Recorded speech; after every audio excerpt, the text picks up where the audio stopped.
السلام عليكم، مرحبا بكم في قناة بنة تونس. اليوم راح نعملوا مع بعضنا سلطة تونسية. أنا ديما مع الزوالي. سلطة ما تتكلفش خلاص، ما عندك والو في دارك. ديريها وقلي معها عظمتين وانتي دايرة فطور لعائلتك. سلطة وش فيها؟ فيها فقوس كما نقولوا احنا في الجزائر نقولوا له خيار.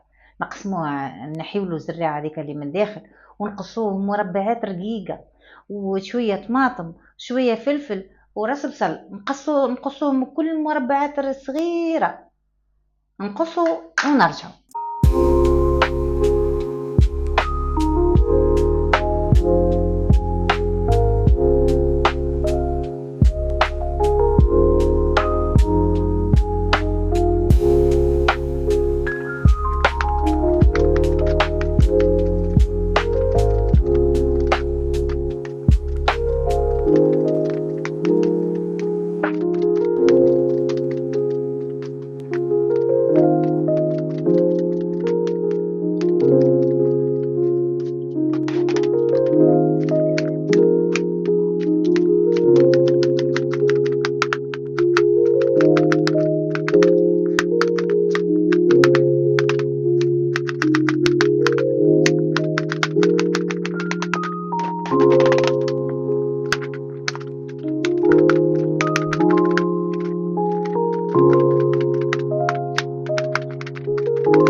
ودركا كي قصينا الفقوس خيار كما نقولوا احنا، طماطم وبصل وفلفل، خلطوهم الكل، خلطوهم مليح مع بعضاهم.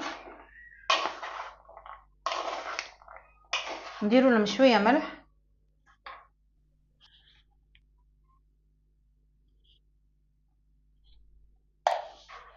شويه زيت، شويه زيت زيتون،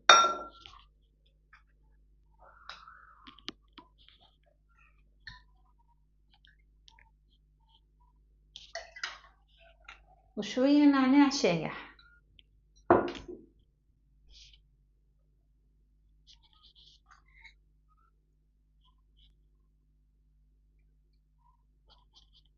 نخلطوهم.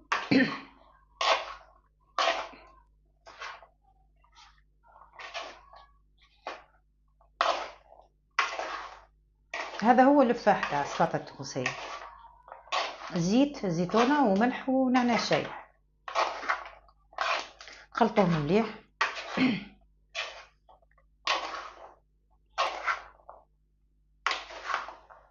وتوانسه كل يحبوها السلطه دي، بالغني بالفقير كل ياكلوه.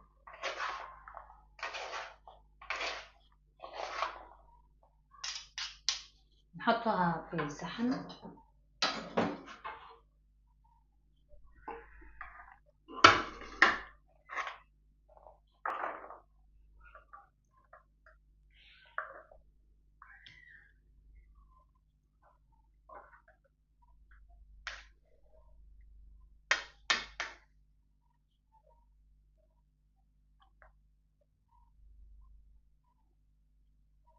نزيدوا لها كعبة زيتون ورشة.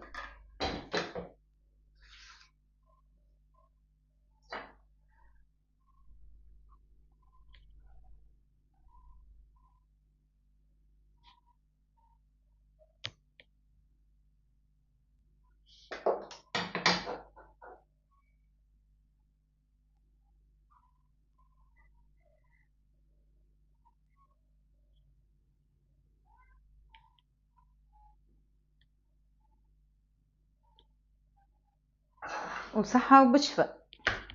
إذا عجبتكم ما تنسوش الاشتراك معنا في قناة بنة تونس، ومرحبا بكم.